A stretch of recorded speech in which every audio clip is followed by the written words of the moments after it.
Guide करने वाला अगर आपको अच्छा मिल गया तो जर्नी बहुत आसान हो जाती है। आपको खुद रियलाइजेशन हो चाहिए कि वो आपको सलाह देने लायक है। फैमिली को भी देखना है, मदर फादर हैं। अगर मैं उधर चला गया तो फिर वापस आने का, फौज में क्या है, एक साथ छुट्टी मिल जाती है सर हमें 30 दिन बिल्कुल की, बिल्कुल और बिल्कुल। बैंकिंग में ऐसा है। मॉक का मैथ से हो गया सर। ठीक मैथ है। और रीजनिंग का भी वो मॉक से, स्पीड से ही होता है सर। दोस्तों, कुछ कहानियां चीखती नहीं है, वो अपने काम से चुप करवा देती हैं। आज के इस स्पेशल सेशन में हम एक ऐसी ही कहानी का जिक्र करने जा रहे हैं। एक ऐसे इंसान के बारे में बात करने जा रहे हैं जिनके लिए समंदर कभी उनका घर हुआ करता था। आज जो है वो अपने सपनों के समंदर में जो है वो छलांग लगा रहे हैं और अपने ड्रीम्स को जो है रियलाइज कर रहे हैं।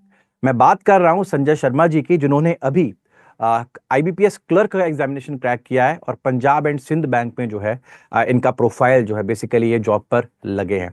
देखिए, बहुत ही अलग किस्म का सेशन रहने वाला है, क्योंकि हम बात इस बारे में भी करेंगे कि क्या क्या इन्होंने किया एग्जामिनेशन को क्रैक करने के लिए। लेकिन आज का मुद्दा जो है वो स्ट्रगल के बारे में है। आज का मुद्दा इस बारे में है कि किस प्रकार से संघर्षों से जूझते हुए, चैलेंजेस का सामना करते हुए, डिफिकल्टीज को फेस करते हुए इन्होंने इस मुकाम को हासिल किया।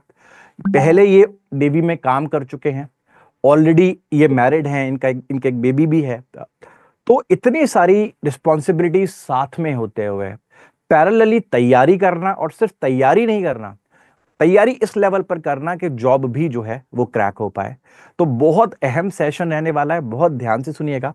मकसद सिर्फ एक है कि हर एक बच्चा जो इस चैनल पर देख रहा है, संजय को देख रहा है, मुझे देख रहा है, इंस्पायर हो सके। और आगे अगर आप सेम सपना देख रहे हैं, आपका भी ड्रीम है कि आप भी किसी दिन जो है सरकारी नौकरी पर लगेंगे, तो उस सपने को कहीं ना कहीं एक पुश मिले। बहुत बहुत स्वागत है आपका संजय हमारे इस स्पेशल सेशन में। सबसे पहले तो आपको ढेर सारा कॉन्ग्रेचुलेशंस कि आपने जो है इतने प्रेस्टिजियस एग्जामिनेशन को निकाला, और जिन परिस्थितियों में निकाला, हम बात कर रहे थे अभी कुछ देर पहले, वो भी काफी सराहनीय है। जरा मुझे बताओगे कम शब्दों में कि बेसिकली क्या जर्नी आपकी रही, कैसे जो है आप इस मुकाम तक पहुंच पाए, क्या आपका इतिहास रहा, जरा प्लीज बताइए मुझे एक बार। सबसे पहले थैंक यू सर, आपसे बात करने का मुझे मौका मिला। प्लेजर मेरा है। एक्चुअली मैं सर जम्मू से हूँ, और नेवी में 16 ईयर सर्विस की है मैंने। हम्म। तो सर्विस खत्म होने के बाद फिर एक्चुअली दूसरी इनिंग के लिए कुछ जॉब के लिए मैंने ट्राई किया बैंकिंग सेक्टर में। नेवी में रहते रहते ही मैंने सोच लिया था कि बैंकिंग में जाऊंगा मैं। मोस्टली हम्म। सारे एक्स सर्विसमैन बिल्कुल। बैंकिंग में ही जाते हैं सर। एग्जैक्टली। तो जब मैंने स्टार्ट की जर्नी तो उससे पहले मैं दूसरे इंग्लिश टीचर से पढ़ा एक्चुअली। उनसे मुझे काफी मतलब हेल्प मिली नहीं सर, जो मिलनी चाहिए थी एक। हम्म। तो उसकी वजह से थोड़ी मेरी बैंकिंग की जर्नी लंबी हो गई सर। 1 साल हो गया एक्चुअली मुझे रिटायर हुए, तो हम्म। मेरा सिलेक्शन हुआ नहीं सर। Pre okay. निकल रहे थे, मेंस में फंस रहा था। हम्म। तो फिर उसके बाद आपसे पढ़ा सर। एक्चुअली ऑलमोस्ट आपसे मैं 3 या 4 मंथ इतना ही पढ़ा हूँ सर। ओके। पर फिर मुझे मतलब आपसे पढ़ा तो थोड़ा मुझे लगा कि मैं कर सकता हूँ, नहीं तो फिर मैं हिम्मत हार गया था सर। मुझे लगा कि अब तो बैंकिंग तो बना ही नहीं है मेरे लिए, कोई और जॉब देखते हैं। बिल्कुल बिल्कुल। फिर उसके बाद एग्जाम दिया तो अभी इस बार हो गया सर। अच्छा, मुझे एक बात बताओ संजय, जब आप प्रिपरेशन कर रहे थे, अभी आपने कहा कि मैं मेरा 1 साल जो है वो बर्बाद हो गया। मैं देखता हूं कि बहुत सारे बच्चे ऐसे हैं जो तैयारी करते हैं, कभी कभी पहली अटेम्प्ट में क्रैक नहीं कर पाते हैं, और कहीं ना कहीं डिमोटिवेट भी हो जाते हैं कि भाई 1 साल जो है वो चला गया। लेकिन अल्टीमेटली जब आप जॉब पर लगे हो, आप रियलाइज कर रहे हो कि वो 1 साल भी पूरी तरह से हम उसको ये नहीं कह सकते कि वेस्ट हो गया। कहीं ना कहीं उसमें भी बहुत सारी चीजें हमने जो सीखी होंगी, वो कहीं ना कहीं उनको हम अप्लाई कर पाए, तभी आज जो है जॉब पर लगे। मतलब हर वेस्ट चीज भी कहीं ना कहीं हमें एक लर्निंग जो है वो लेकर देकर जाती है, कहीं ना कहीं एक एहसास देकर जाती है कि ये हम जो है वो गलत कर चुके हैं, अब हमें ये नहीं दोहराना। अब हम इसको एक्सक्लूड करके तैयारी करेंगे, देखना रिजल्ट क्या आता है। संजय, ऐसा हुआ कुछ तुम्हारे साथ? तुमने कुछ लेसन्स लिए अपने फेलियर से, पास में जो हुआ?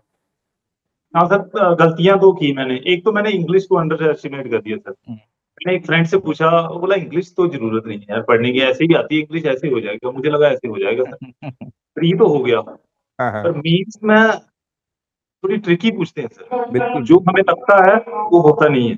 मुझे लग बिल्कुल। रहा है तो सेंटेंस के हिसाब से सेट बैठता है, वही लगाते चलो, और मैंने हम्म। लगा दिया। बिल्कुल। ऑलमोस्ट मैंने अटेम्प्ट मतलब सारे अटेम्प्ट कर लिए मैंने इंग्लिश के। मुझे हाँ लगा इंग्लिश तो बहुत आसान है।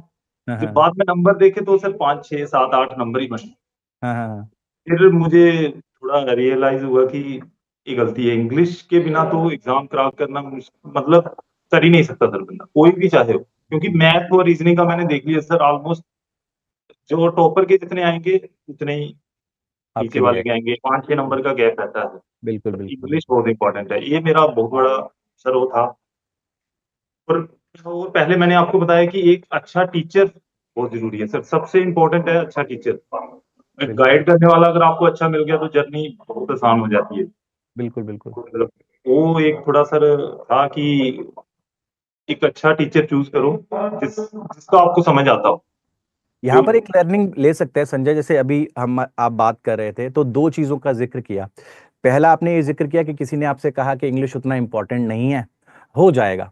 तो कभी कभी मेंटोरशिप हम जानते हैं बहुत जरूरी होती है, लेकिन हमें यह भी ध्यान रखना है कि हर किसी से हमें एडवाइस नहीं लेनी है।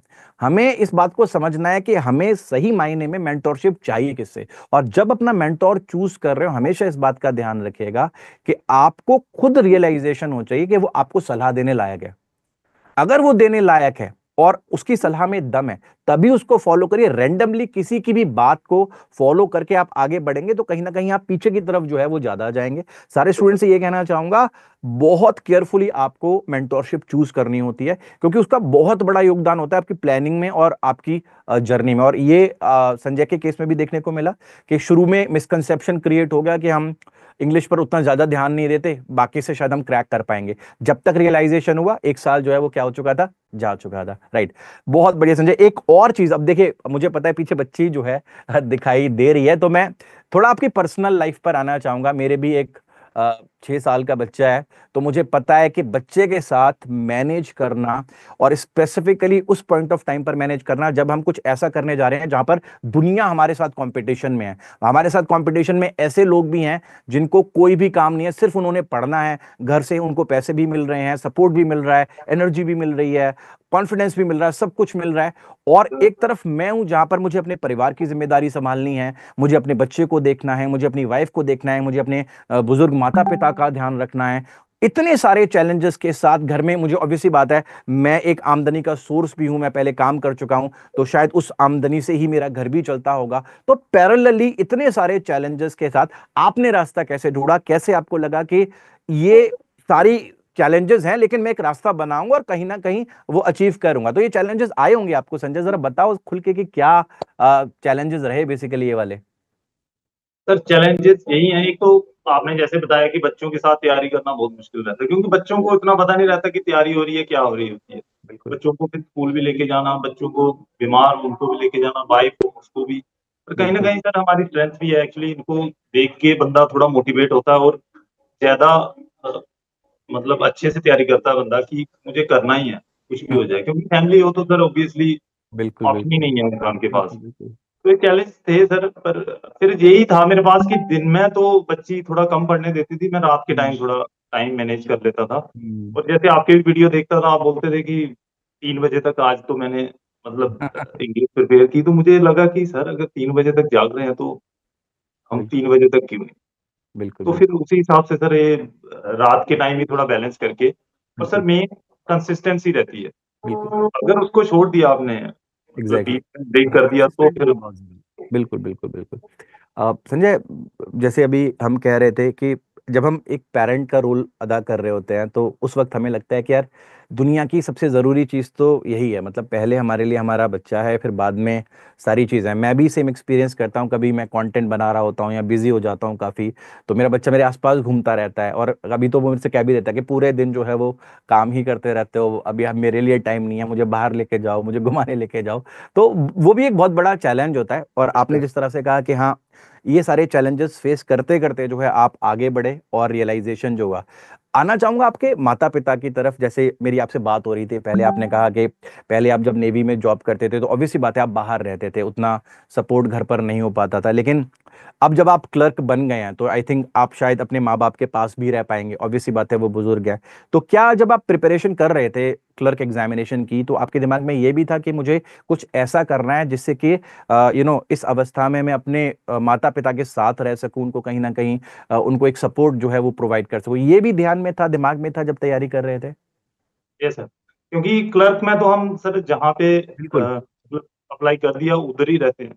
तो बिल्कुल ऑब्वियसली अगर जॉब ही लेनी होती, मेन फोकस जॉब ही होता, तो मैं शायद महाराष्ट्र से या कहीं उधर थोड़ा कट ऑफ कम बिल्कुल जाता सर एक्स बिल्कुल सर्विसमैन का, बिल्कुल तो उधर बिल्कुल से अप्लाई करता। पर एग्जैक्टली। मेरा ये था कि फैमिली को भी देखना है, मदर फादर हैं, अगर मैं उधर चला गया तो फिर वापस आने का, फौज में क्या है, एक साथ छुट्टी मिल बिल्कुल जाती है सर हमें 30 बिल्कुल दिन की, बिल्कुल और बिल्कुल। बैंकिंग में ऐसा है। हाँ तो हाँ सर हाँ। एक सब चीजें साथ में देख के कि कहाँ मुझे कहाँ से अप्लाई करूँ कि घर पास रहे, सब कुछ रहे, एक बैलेंस बना के चलना, ये बहुत जरूरी था सर, वो मेरे दिमाग में था।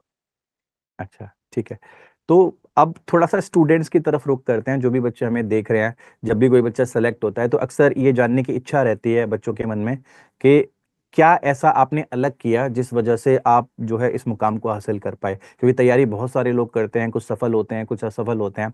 अगर आपने कुछ किया है, तो कुछ हटके किया, जिससे आपको लगा कि नहीं, मैंने ये चीज़ें जो हैं की और इस वजह से शायद मैं जो है एग्ज़ाम को क्रैक कर पाया। और मैं हर सब्जेक्ट, हर विषय के बारे में जानना चाहता हूँ, चाहे मैथ्स हो, रीज़निंग हो, इंग्लिश हो, जीए हो, किस ये आपकी क्या मतलब बेसिकली अप्रोच रही? आप क्या पढ़ते थे? कितने घंटे पढ़ते थे? और कैसे आपने बेसिक से अपना फाउंडेशन डेवलप किया और कैसे जो है आपने एग्ज़ामिनेशन को क्रैक किया? ज़रा बताइए प्लीज़ एक बार। हाँ सर, एक्चुअली शुरू करते हैं सर, इंग्लिश से शुरू करता हूँ मैं। सबसे पहले सर इंग्लिश का था, शुरू में जो फेलियर्स हुए उसमें मैं एडिटोरियल नहीं लगाता था सर, ठीक है। और मुझे पता भी नहीं था कि एडिटोरियल कुछ होता है सर। बिल्कुल, तो बिल्कुल। फिर मैंने एडिटोरियल लगाना स्टार्ट किया, और मेरा ये था कि सर रीडिंग कॉम्प्रिहेंशन में एग्जाम में छोड़ ही देता था, मुझे लगा ये बहुत है इससे क्वेश्चन, और वो क्वेश्चन बिना पढ़े जाओ तो सर वो बहुत मुश्किल से लगते हैं। मुश्किल हो जाता है, बिल्कुल। तो मैं सर वो छोड़ दिया, और ये सबसे बड़ी मेरी गलती भी थी। फिर मैंने एडिटोरियल लगाना स्टार्ट किया। आपका एडिटोरियल शुरू में नहीं देखा था, मैं पहले किसी और से हुँ, पढ़ता था, उसके बाद मैंने आपका एडिटोरियल देखा। आप क्या था, क्वेश्चन भी उस लेवल के कराते थे। हुँ, शुरू में मुझे थोड़ा मुश्किल हुआ सर कि बिल्कुल। इतने मुश्किल सवाल हैं, मैं छोड़ दूँ, छोड़ो, बहुत दिमाग लगाना पड़ता है। फिर मैं सोचा कि छोड़ दूँगा तो फिर पीछे ही रह जाऊँगा। बिल्कुल। पर फिर सर आपके एडिटोरियल लगाए, उससे तो बहुत फ़ायदा हुआ, बहुत ही ज़्यादा सर। और सुपर मॉक्स तो आपके बहुत बेस्ट थे सर। आपका कोर्स भी लिया फिर मैंने, हुँ। उसमें आपने शायद मैथ्स और रीजनिंग जब कंटिन्यू। आप पढ़ते थे, तो मैथ्स और रीजनिंग में क्या अप्रोच रही? मतलब पहले से आप बढ़िया थे मैथमेटिक्स में, या फिर ज़ीरो से फाउंडेशन बिल्डअप करना शुरू किया था आपने? मैथ का सर इतना अच्छा मैथ नहीं था शुरू में, ओके, उसका भी मैंने एक कोर्स ही लिया था, उनसे ओके, मतलब पढ़ा। पर मैथ का ये था कि सर फिर मैंने मॉक लगाया, मॉक का मैथ से हो गया सर। ठीक मैथ है। और रीजनिंग का भी वो मॉक से स्पीड से ही होता है सर। मतलब पर प्रैक्टिस एक बहुत ज़्यादा ज़रूरी है, आप ये कहना चाहते हो? मतलब अगर बच्चा तैयारी कर रहा है, तो मॉक वगैरह लगाता रहे, तो स्पीड बिल्डिंग बढ़िया हो जाती है, प्रैक्टिस भी बढ़िया हो जाती है, प्लस आइडिया भी हो जाता है कि मतलब एग्जामिनेशन में किस तरीके का जो है आने वाला है। अच्छा, मैथ एक और और रीजनिंग का एक ये है कि सर बेसिक हाँ, हाँ, स्ट्रांग हो, तो बिल्कुल। मेंस के लिए आप मॉक वगैरह लगाते रहो, हो ठीक जाएगा, यही है है। नहीं, सर। एक और सवाल जानना चाहूंगा, और बहुत क्रिटिकल सवाल है, मुझे लगता है ज्यादातर बच्चों के दिमाग में होता है। देखो, होता क्या है, जब वैकेंसी आती है और वैकेंसी के बाद डेट आता है कि इस दिन को हमारा प्री एग्जामिनेशन होगा, अब मेंस एग्जामिनेशन होगा, तो मैंने देखा है बहुत सारे बच्चे क्या करते हैं, वैकेंसी आते ही प्री टारगेट करना शुरू कर देते हैं। उनके दिमाग में जब वो तैयारी कर रहे होते हैं, सिर्फ प्री होता है। वो ये सोच लेते हैं कि प्री क्रैक होगा तो देखेंगे आगे मेंस वाला। और असलियत ये होती है कि प्री क्रैक होने के बाद मेंस के लिए समय होता नहीं है। तो मैंने बहुत सारे टैलेंटेड बच्चे देखे हैं, क्योंकि वो उस लेवल पर प्रिपरेशन नहीं करते हैं, कहीं ना कहीं मेंस में रह जाते हैं। तो क्या तुम अग्री करोगे इस बात से कि जब हम नोटिफिकेशन देखते हैं, जब हमने प्लान किया कि ये पर्टिकुलर एग्जाम हमें क्रैक करना है, तो हमें उस वक्त प्री मेंस को छोड़कर सीधा जॉब देखना चाहिए? और राइट, पहले ही दिन से, जिस दिन से तैयारी करना शुरू कर रहे हैं, हमें दोनों को टारगेट लेके चलना चाहिए, नहीं तो कहीं ना कहीं बीच में हम अटक जाते हैं और कहीं ना कहीं वो नंबर आगे पीछे हमारे होने शुरू हो जाते हैं। तो क्लियर ऑब्जेक्टिव ये होना चाहिए कि ये जॉब है, इस जॉब के लिए मेरे को दो लेवल्स हैं, प्री है और मेंस है, दोनों पर मुझे अभी से कमांड बनानी है, नहीं तो उतने कम समय में जो है वो प्रिपरेशन नहीं हो पाएगी। ऐसा आपके साथ हुआ संजय? आपको भी लगा ऐसा कि मुझे करना है तो पूरा ही करना पड़ेगा, last time last minute preparation possible नहीं है? नहीं नहीं, बिल्कुल सर, शुरू में मेरे साथ, मैंने जो शुरू में एग्जाम दिए एक दो, उसमें मैंने भी सेम सोचा सर कि ओके। पहले प्री तो हो, बाकी तो बाद में बिल्कुल देखेंगे। बिल्कुल बिल्कुल और बिल्कुल। फिर जब प्री हो जाता है फिर टाइम बचता नहीं है सर, 10-15 दिन का टाइम बचता है, फिर बंदा जीए करे या मैथ करे, और वो अलग है सर। प्री तो मतलब ठीक ठीक है, पर मेंस का अलग ही सर वो है। मेन तो बिल्कुल कहानी तो मेंस की है सर, मतलब उसमें सिलेक्शन नहीं तो फिर से जीरो से ही स्टार्ट है, सही बात है, फिर से बिल्कुल। एग्जाम दो, फिर से हम्म। हो है। तो मेरे साथ भी हुआ, तो पर सर ये आपकी बात बिल्कुल सही है कि दोनों को साथ में लेके जाना पड़ेगा। अगर बंदा सोचे कि मैं प्री बाद में देखूंगा, जब पास हो जाऊंगा तब बिल्कुल तो ऐसा नहीं, और मेंस भी सर कहीं ना कहीं प्री के लिए हेल्प करता है ये सर। बिल्कुल ऐसा नहीं है करता है। कि प्री मुझे की लगता है तैयारी मेंस की प्रिपरेशन हम करेंगे, प्री ऑटोमेटिकली तैयार हो जाता है, मोस्ट ऑफ द जैसे टाइम हम उस लेवल पर पहुंच ही जाते हैं। जैसे जी संजय, बहुत बढ़िया, मतलब बहुत अच्छा लगा आपसे बात करके। मुझे लगता है कि बहुत सारे लोगों ने आपसे इंस्पिरेशन भी लिया होगा, स्पेसिफिकली वो लोग जो इस साल एग्जाम जिन्होंने दिया बट उनको सफलता नहीं मिली। हमेशा याद रखिए कि अगर आप कंसिस्टेंट हैं, कंसिस्टेंसी का जिक्र हम कर रहे थे, अगर आप कंसिस्टेंट हैं लंबे समय तक आप फोकस तरीके से तैयारी कर रहे हैं, तो अल्टीमेटली आप अपना गोल रियलाइज करेंगे ही करेंगे, फिर चाहे आपका गोल क्यों ना हो। तो अभी सोचना बंद करिए, 2025 में बहुत सारे एग्जामिनेशंस अलाइंड हैं। अभी से शुरुआत करेंगे तो दूसरों से आगे रहेंगे, दूसरों से बेहतर रहेंगे। पॉजिटिव माइंडसेट होना चाहिए। और यकीनन जब इतने सारे लोग जो है हर साल एग्जामिनेशन निकालते हैं, तो अगर आपकी तैयारी में भी ईमानदारी है तो कहीं ना कहीं आप भी क्रैक करेंगे। Thank you very much Sanjay, it was a pleasure talking to you. मैं हमेशा लास्ट में कहता हूँ अपने स्टूडेंट से कि जिस दिन ज्वाइन करो, जिस दिन पहला दिन हो बैंक में, मुझे एक बार फोटो जरूर भेजना अपनी, मतलब एकदम मस्त सूट वगैरह पहनकर, जो भी आप जाओगे पहनकर अपने जो बैंक जहाँ भी आप जहाँ पर भी आप ज्वाइन कर रहे हो वहां से। बिल्कुल। चलो you Sanjay, sir, thank you, thank thank you, you very thank you sir, much. बहुत अच्छा लगा आपसे बात करके। Thank you sir. Thank you very much बेटा, थैंक यू।